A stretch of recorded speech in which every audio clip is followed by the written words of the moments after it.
Hello, my name is Lil McPherson, and I'm just at my little hobby farm up in Tatamagouche, up on a mountain.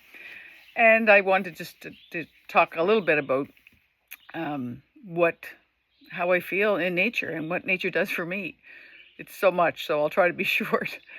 But I'm a business owner. I own two restaurants called the Wooden Monkey Restaurant with a wonderful business partner, Christine Bauer, who also has a cottage slash camp down down by the Eastern Shore.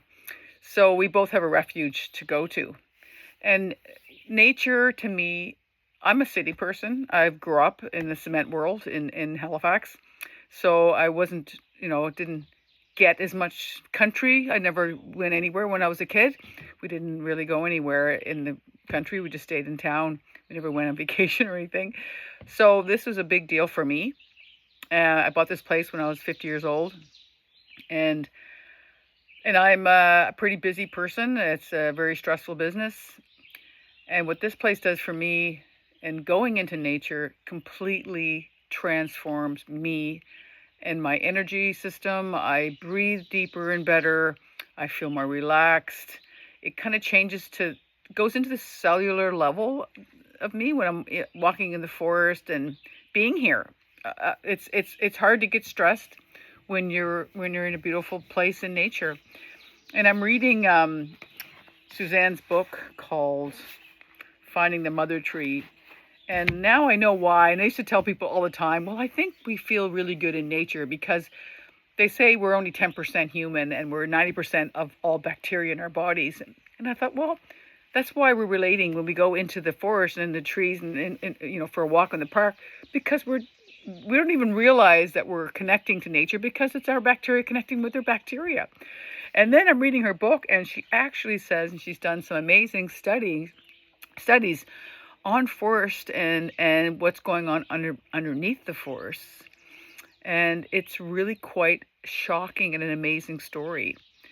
There's the forest is so connected to each other and interdependent on each other, all different species. And you see like a big mother tree, and I have them on my property, big old beautiful trees. And they are speaking underneath the ground. And they know who their siblings are, who their seedlings are, and their kids, and they're sending them water and information. And this is just an unbelievable conversation that's truly going on underneath the forest together as a community. And she even said, which is crazy, they found out now that the chemical reactions, the chemistry of that's going underneath, and the way they're communicating underneath the ground to each other, the trees and the forest, is the same neural transmitters transmitting as our brain. It's the same chemical process as our own brain. It's the same chemistry. I mean, I'm definitely not doing this well because I'm not a scientist, but it blows my mind, but it doesn't surprise me. So, when we walk in the forests, we need to think differently. We need to think differently about nature. And when I see a forest that's clear cut, it's like a forest genocide.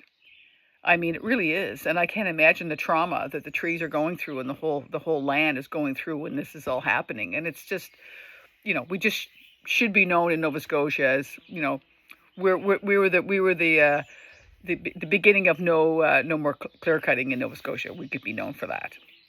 But nature is definitely, it changes my heart rhythm. It changes my stress level. It changes me completely, slows me down. I get a kind of a reset.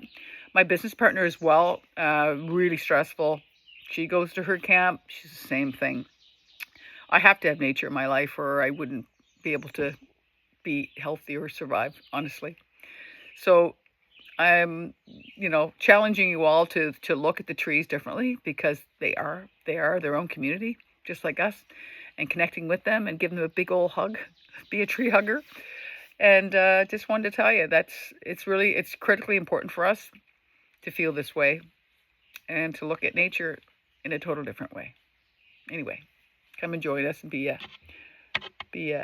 steward with us in nature.